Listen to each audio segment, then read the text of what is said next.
interesting time for my work on nonviolent resistance as more and more people recognize that it is a powerful tool that people can use for a variety of objectives that they believe in.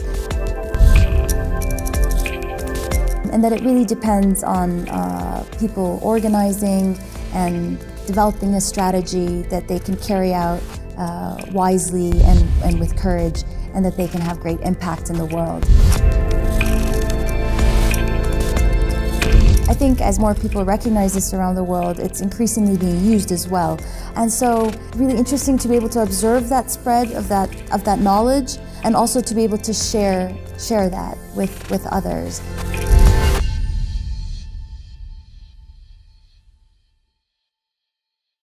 In my experience, a lot of people hear the term nonviolent resistance and they may at first be a little skeptical about how that would actually work. Could you tell us a little bit about what it is, maybe how you came to the belief, and what you plan to talk about a little bit later? Sure, there's a lot in there, what you've just asked me. So what it is, first of all. Sure. Nonviolent resistance is a means of action.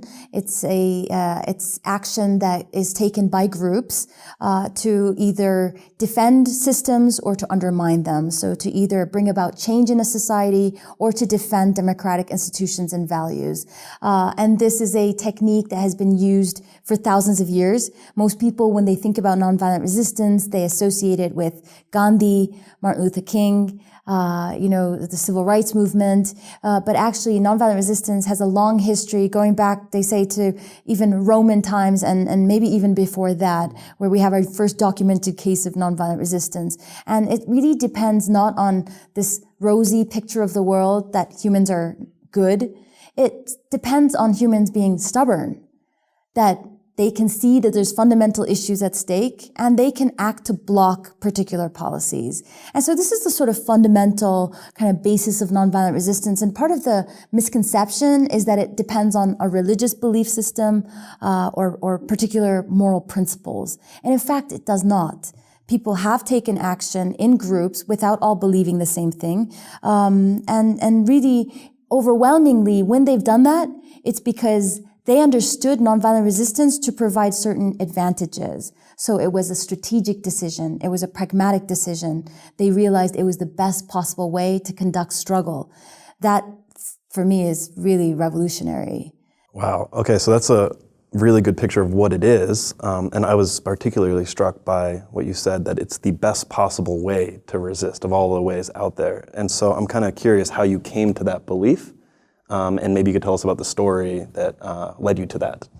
Nonviolent resistance is as effective as violence. Gotcha. So it can be as powerful. And in many cases, we don't say it works in every single situation, just as violence doesn't work in every single situation. I was born in Afghanistan, a country that has seen, as much violence as perhaps any other country in the world for the past 40 years. So since I was born in the middle of the Soviet war. And so my family left and we settled in the United States since I was, very young.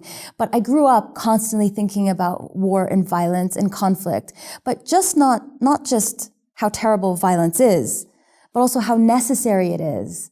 Because as terrible as violence is, so also is oppression and invasion and occupation. And when I found this work, I realized, that there was this powerful thing you could do. And that you can still be tough. You can still not put up with injustice and oppression. You can still defend your family and protect your community. But you don't have to use violence to do it. In fact, there's something else you can do that can be as powerful as violence. I mean, it's such a profound and important moment for me. And it really happened just like that, like a light bulb went off. I'm kind of curious, you mentioned that you came from Afghanistan. Can you tell me more about the human rights situation in your country? Well, we're in the middle of a war, basically continuous war and conflict for more than 40 years. And more recently, we've had a coalition of, at some point, more than 25 or 30 countries involved in military engagement in the country. And the country has paid a very heavy price for that. So the situation, unfortunately, is not good. There's obviously a very high level of violence and people who are living in fear that their lives are going to be impacted by the violence, and many people whose lives are impacted by that.